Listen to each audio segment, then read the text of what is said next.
Well, you know, there is the great spiritual aspect, the preaching of the gospel, and seeing how people are saved in huge numbers. That's all fantastic.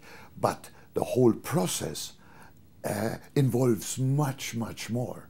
There is a very strong side to adventures, even if we don't seek them. They become part of it.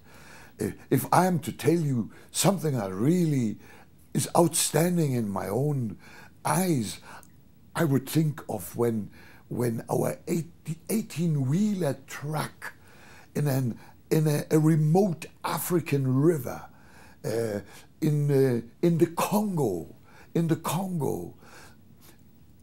being shipped across in a ferry, and the ferry suddenly sinking in the middle of the river. Now that's part of the gospel story too. And my chief technician, Winfried Wendland, sitting in our truck, the 18-wheeler packed with equipment, sitting there and suddenly realizing how the whole ferry is sinking together with him. And he is going under in that crocodile-infested river. And he said when he was at the bottom of the river, he didn't know what was up, he didn't know what was down. He just had some air in that in the cabin, the driver's cabin, and he smashed the window to be able to get out, took one more breath, and then he said he somehow could just see bubbles going up that way. And so he came out, and with the last breath he reached the surface. But he had cut his leg, and it was profusely bleeding. And then he was swimming to the shore in competition with the crocodiles. Now imagine this is all part of spreading the gospel of Jesus Christ.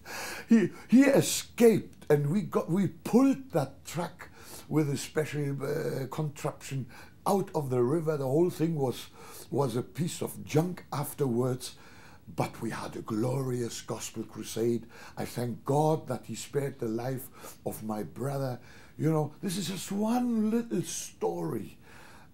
I've got another story when one of our trucks was hit by a tanker vehicle, and that whole thing exploded, and two of my brothers were burned to ashes. Our trucks had huge signs on also an 18-wheeler, on the signs reading Jesus, the light of the world. And the whole thing became ashes. Two of my men dead.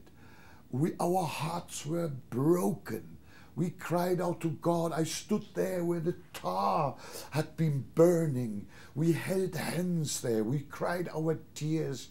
And I said to my brothers, it may even get worse, and I will not be cross with anyone if you look to work in another ministry. We are a frontline ministry, but we cannot go back in the name of Jesus. And everybody vowed we will stick to this ministry, and we will continue to do this work. When I look back, what really moved me when I had those plastic bags next to me, you know, and I had the honor.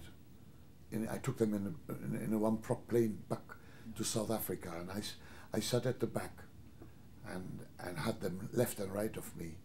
To me, it was a holy moment. I had to tell the wives. It was heartbreaking. It was heartbreaking, but look, in heaven, I'm sure they will rejoice because they have a part in every soul that got saved in the meantime.